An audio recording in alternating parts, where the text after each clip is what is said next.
mund ta shikoni, atmosfera është shumë e mirë, organizimi është në nivel dhe padyshim që ashtu si çdo edicion presim që edhe sonte sallën ta kemi të stërmbushur dhe Tetova të jetë dëshmitare e një feste tjetër të kulturës, kësaj radhe të artit skenik. Kjo pjesë e asaj që quhet përcjellje festivalit është glamur, edhe është diçka që unë mendoj që i bën mirë festivaleve, për shkak se shumë publiku e kupton në këtë sulm të informacioneve, të aktiviteteve të ndryshme, dhe sidomos të fushatës e cila është në kulmin e saj, PR-i duhet të ta tërheqë komenden në dhoni për kësoj organizatorët dhe mendoj që do duhet ta kërkojnë edhe festivalet e tjera. Shoh se kush e organizon edhe cilat persona ndodhen prapa skenë më tregoj që për Shkupit, sepse zakonisht arti dhe sporti shqiptarët i kanë bashkuar dhe sidomos në këtë kohë fushatës që jemi ne, mendoj që mesazhet do të gjipen nga ky festival do të jenë kruciale që edhe zgjedhjet të mbarbahen, ashtu siç bashkon arti dhe të bashkojë edhe njerëzit pavarësisht bindjeve politike. Por sidomos drejtori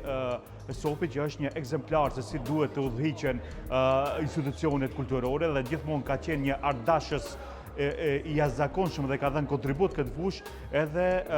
nuk dyshoj që ky edicion i 10 do të jetë shumë më i veçantë dhe më intrigues se edicionet tjera, pikërisht nga ajo që thash më parë, sepse e organizon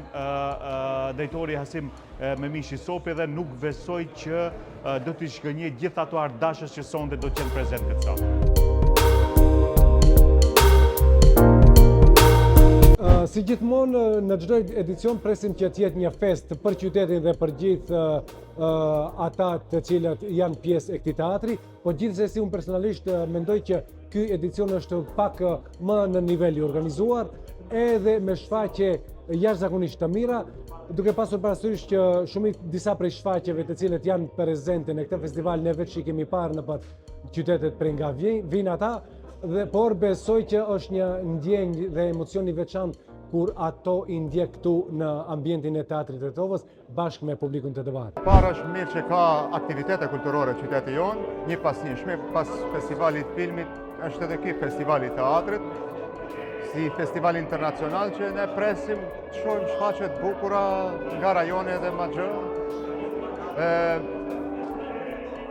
Është mirë që publiku të Tetovës ta ndjek këtë festival për këto gjeshtë të radhës, se